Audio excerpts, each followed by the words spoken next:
Breast cancer remains the most common cancer among women in Kenya and globally. According to the National Cancer Institute of Kenya, it accounts for 23.3% of all cancer cases diagnosed among women. Each year, about 6,799 women are diagnosed and 3,107 lose their lives to the disease. So from our latest statistics, there's a global cancer registry. And from the latest statistics, that is the year 2022. So in Kenya, there were about 45,000 new cancer diagnoses, and not just breast, but just all types of cancers, about 45,000. Out of those 45,000, about 7,000 of those patients were breast cancer patients.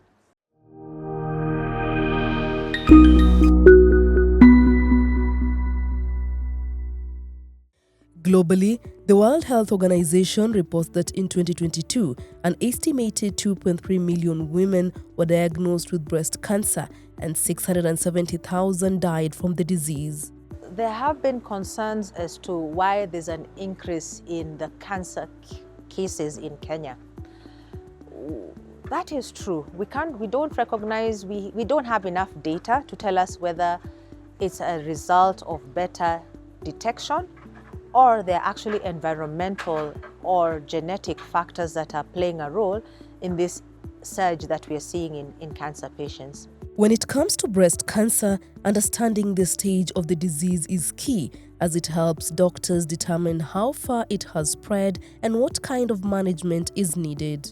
So specifically for breast cancer, anything that is stage 1, 2, and 3 is breast and surrounding areas.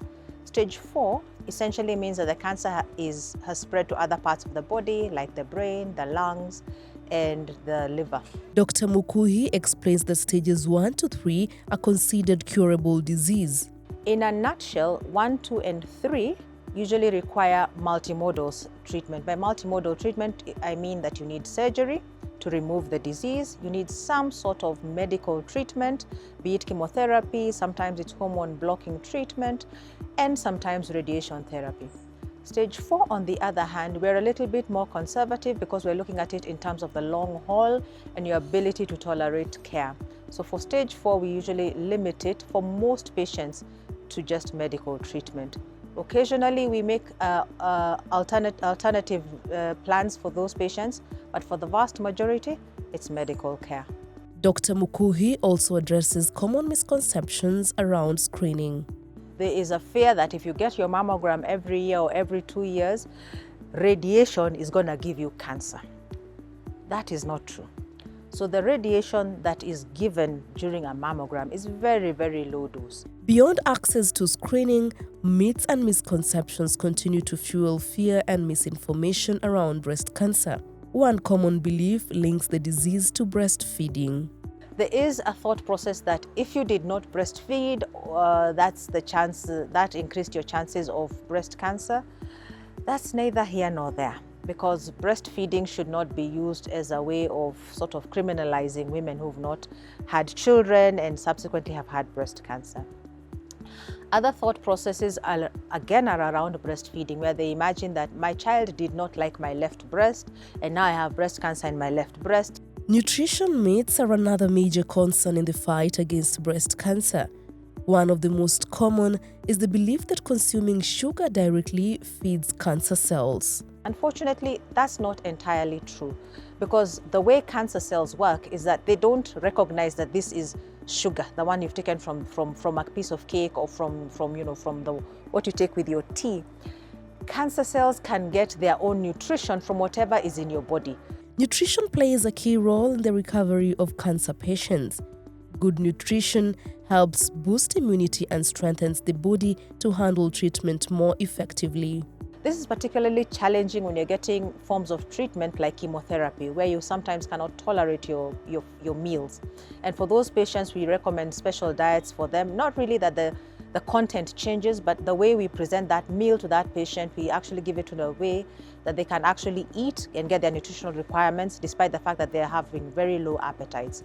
The cost of cancer treatment in Kenya remains a huge challenge for many families. Some of our treatment regimens go as high as more than 200,000 per dose. That's not standard, but certain cancer types require certain forms of treatment that tend to be out of reach for most Kenyans. Treating a cancer patient for most families means that they go into financial depletion. So SHA does put some input into every modality of treatment. It, however, does not cover 100% cost for these patients. So quite a bit either comes from your private insurance or out of pocket. Amid the high cost of cancer care, there is a glimmer of hope for patients who struggle financially. Most cancer centers across the country have welfare programs and partnerships designed to ease their financial burden. Occasionally, you do have clinicians from around the world gather at a facility and offer free treatment for patients. And that has no strategy, but it happens from time to time, and it has had some impact. Dr. Mukuhi stresses the need for stronger health policies to ensure financial protection for patients. It's where you know that if you have breast cancer and you need chemotherapy, your chemotherapy is covered. You know you need surgery, you have surgery support. You know you need radiation, that's a radiation treatment is covered. If we offer that, patients will be willing to actually access cancer care and will be willing to complete their cancer care because it does not have detrimental impact. The cost of managing breast cancer can vary greatly depending on how advanced the disease is. Experts say patients diagnosed early often spend significantly less on treatment compared to those in later stages, where care becomes more complex and intensive. Stage 1 could potentially be treated with surgery and maybe medication on its own. Stage 3, on the other hand, would probably need surgery, medication, radiation, and all that impacts on cost. However, according to Dr. Mukuhi, only 14% of women in Kenya go for screening, meaning just 1 in 10 women gets checked. Women don't want to know.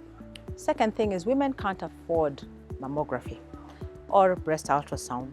For most centers, it costs something, except during this breast cancer awareness month, most centers it costs something between 1,500 to 3,000. As for SHA, there are challenges. It's not universal that you will get your imaging modality covered by SHA. So it varies once again from institution to institution, but we haven't had, I cannot confidently tell you that all my patients under SHA are actually getting the imaging as requested.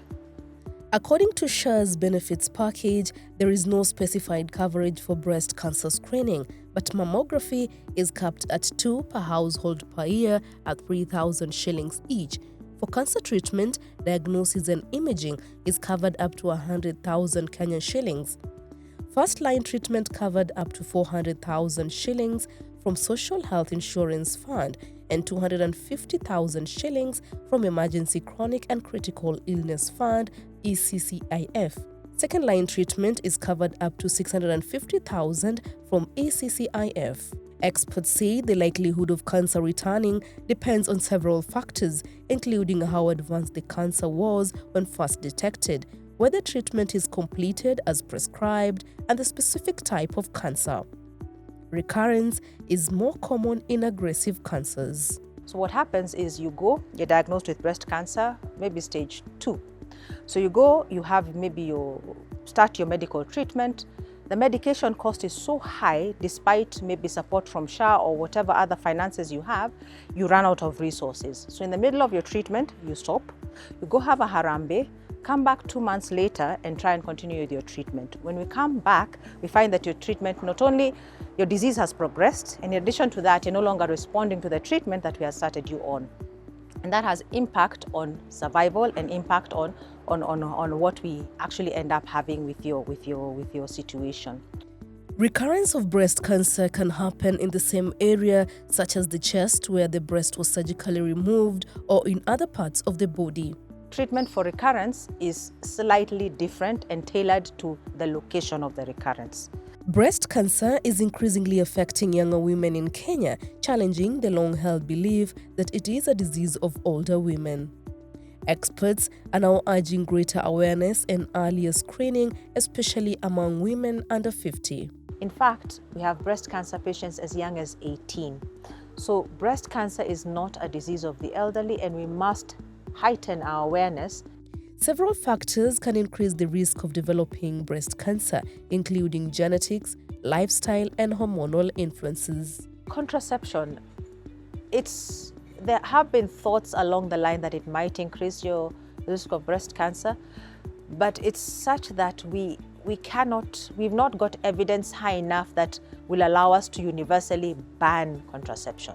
However, Dr. Mukuhi notes that breast cancer detection in marginalized areas is very low due to poor awareness and lack of routine screening.